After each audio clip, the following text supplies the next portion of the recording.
Hey YouTube, how are we doing? Ollie the Tea Guru, collecting my thoughts with this wonderful new addition to our website, the 2013 Wanggong Gushu. Absolutely solid tea. Tasting notes are on the website now. We've already had some buyers.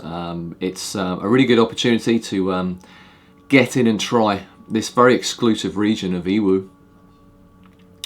But the video today, someone asked me earlier today, they said, can you make a video on teas you decided not to stock and maybe explain some reasons why you decide to stock or not? Yeah. It's a whole video right there. So I guess I'll go into the general philosophy of what I believe I should do, what I'm doing, where I've come from, where I've been, and where we're going. So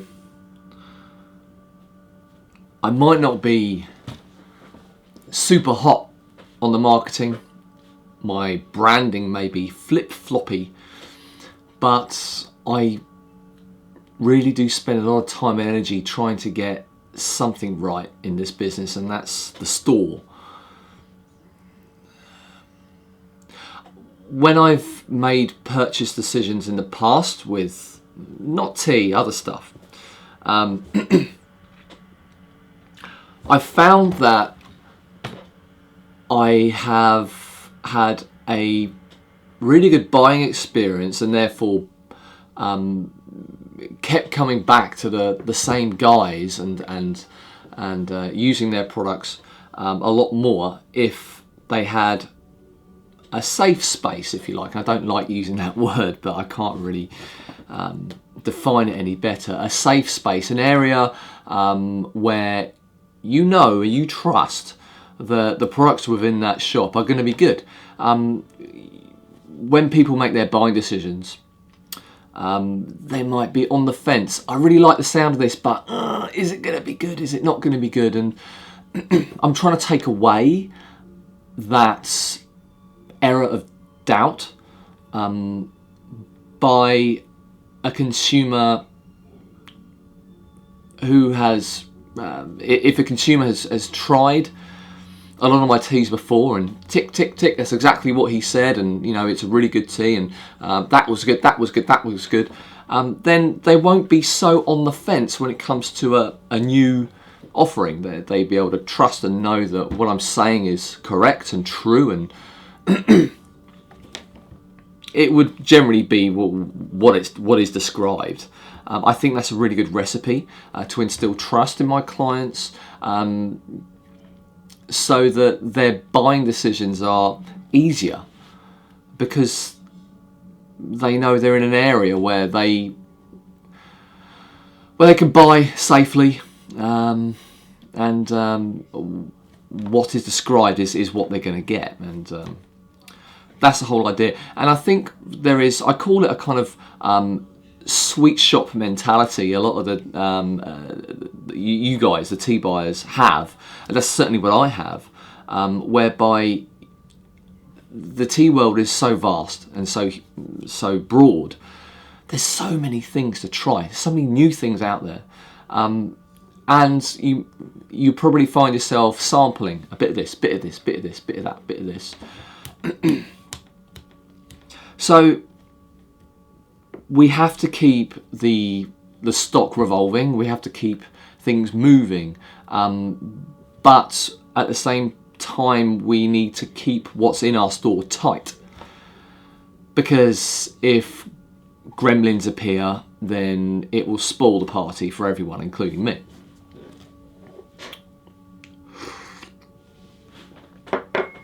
Regards to different tiers of tea, I think there is a basic level of tea, a basic level of which a tea could be deemed acceptable. Now, this level this bar is different for everyone. Everyone has different tolerances of what exactly is the basic level. The basic level for me, let's try and describe it. Big name brands are generally okay. There are some which, you know, they're chucking a tea out and it just doesn't taste that good. The quality is obviously quite poor. Example, maybe some very cheap ripes. Mung Hai aside, because I think anything Mung Hai does with ripe tea is good. But some of these other brands, they might bring out. Do you know that kind of cardboardy, weird taste you can get with very cheap poo, very cheap ripe poo? We're not having that in the store ever again. That is too cheap. That is beyond. That is under the bar. I've got to be conscious of new people coming in, people who haven't tried Puerh before, and what is normal. I've done it. You guys have probably done it. Is to start at the bottom and work your way up. Now, if that bar is set way too low, they're going to try the really bad stuff, and they're not. Maybe wants to go higher. See the problem? Now, big brands. I used to stock quite a lot of no-name cheapo cakes before. Some are okay, but a lot of them, I mean, you don't know, do you? So, can you hear that noise in the background? Mrs. Guru is absolutely besotted with Asian dramas, Chinese, Korean, Hong Kong dramas. She's glued to that TV, so I need you to buy some more tea, and preferably lots of little samples to keep her busy, because if she's not here doing your tea orders, she's in there watching it. So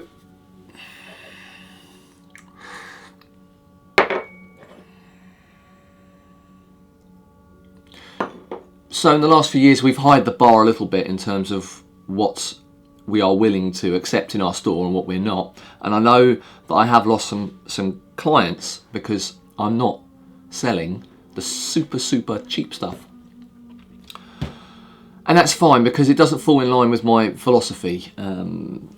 I kind of will put what I believe to be right and correct first over financial gain. And to be quite honest, I think if I stick to this philosophy, it's just going to do better for me in the long run anyway.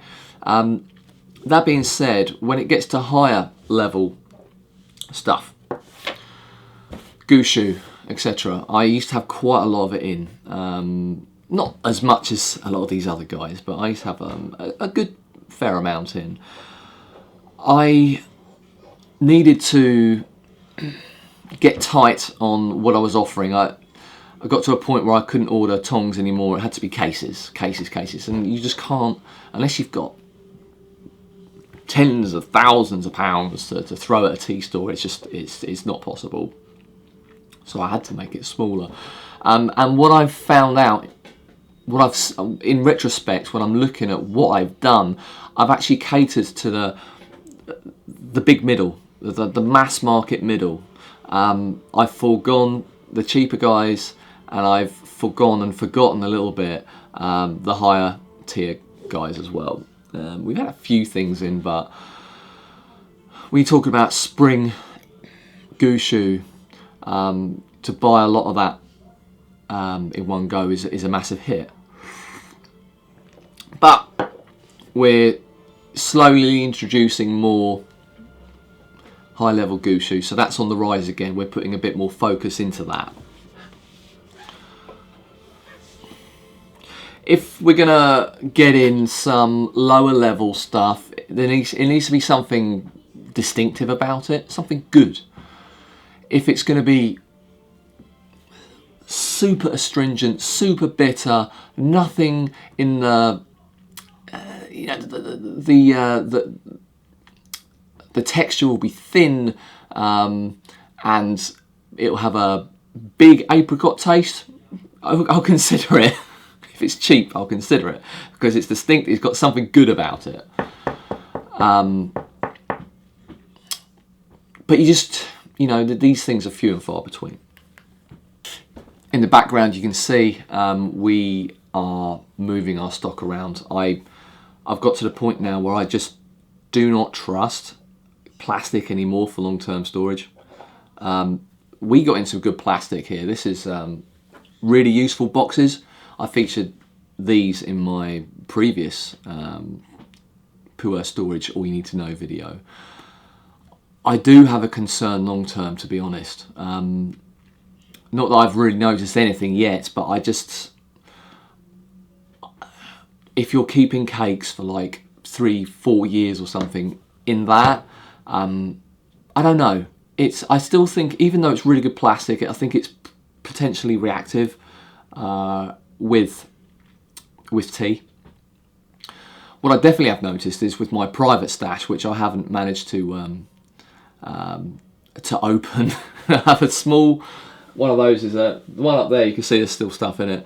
A small amount of tea. That's my private stash. I haven't opened it for months and months and months because I spend most of my tea drinking trying new tea, so that hardly gets opened. And even though these boxes, they have a small amount of space, so there is an amount of airflow getting to the cakes, it's just not enough. And when I opened this cake up and I tasted one of my teas, it just tasted like, I don't even know how to describe it. It's a bit like wet storage, but not wet. It's just, there's no airflow. It needs more airflow. So the best thing, if you guys have got a lot of tea, 20-30 kilos of it, is get one of these. This is a Detolf IKEA display cabinet, actually. Why do I pick this? It's because it's just non-reactive. It's glass and veneer wood. I have had some comments in the past, oh, but it's glass and you'll let the light in and it's going to destroy your tea. No, it's not. The window is here, just behind the camera. We have these drapes actually closed most of the time. It's so far back there. It's not gonna kill the tea. If I have that next to the window, yeah, not a good idea, but it's not. And that's what we're doing. I mean, it's actually a really easy way for me to control humidity because the whole thing is of itself one area. They're both sitting at exactly where I want it, which is 65 relative humidity, RH. And because we've got orders every day, we're opening and closing the door every day. So it's getting good airflow. That's where we're moving to with that. Yeah. And absolutely loads of tea in the corner that we are going to move to more of these cabinets very, very soon. One more brief thing to say about these big exclusive regions. What you'll find is when you're buying, for example, a Bingdao, the expensive gushu from Bingdao will be crazy money. You can get areas around the outside, little areas outside, and what I've found with Bingdao is the stuff the cheaper stuff is very, very, very strong in astringency, but you get an idea of what people are going for with the good stuff. So you get a flavour. If you can ignore the astringency, the Bingdao sort of notes are there. Is that a tea that I would be happy to put on the shelf here? Yes and no. I'll put it on the shelf only for educational purposes. For people that don't want to spend £3 a gram or more on a Bing Dao, but want to know a little bit more about that region.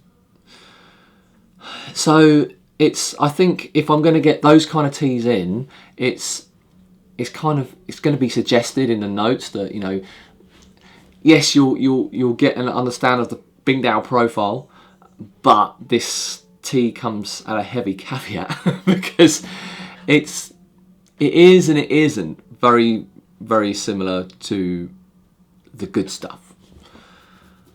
There's a hard nut to crack, that one. I mean, you know, do I not get in it at all? And then the people who don't want to spend that sort of money on proper Bing Dao will never get to understand or come close to understanding what a Bing Dao should taste like.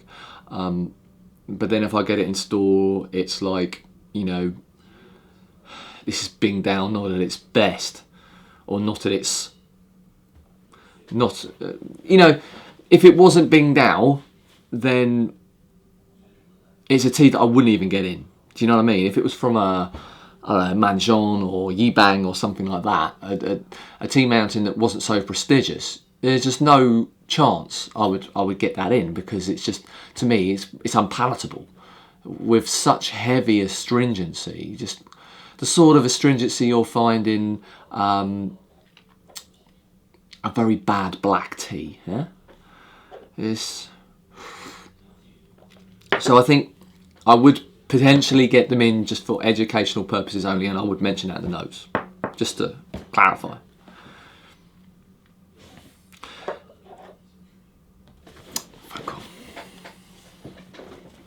Hello, is that Mr. Mason? Like, when we're talking about these prestigious areas, there's usually a reason why these areas are prestigious in the first place. You know, there's a specific taste profile, there's a specific this or a specific that. So market forces have driven the price of these areas up so much.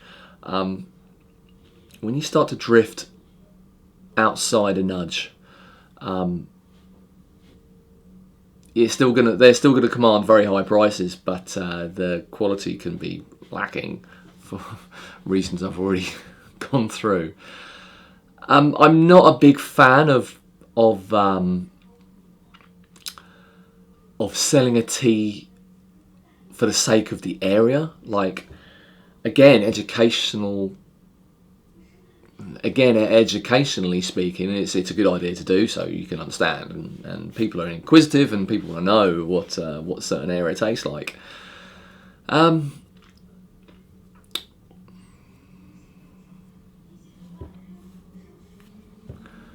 But yeah, it is what it is. We live in these times where things are going up 15-20% every year. It's just gone absolutely crazy, isn't it? And you need to be careful about what you get in. Well, thanks for stopping by. Ollie, the Tea Guru, signing out, and of course, happy cupping.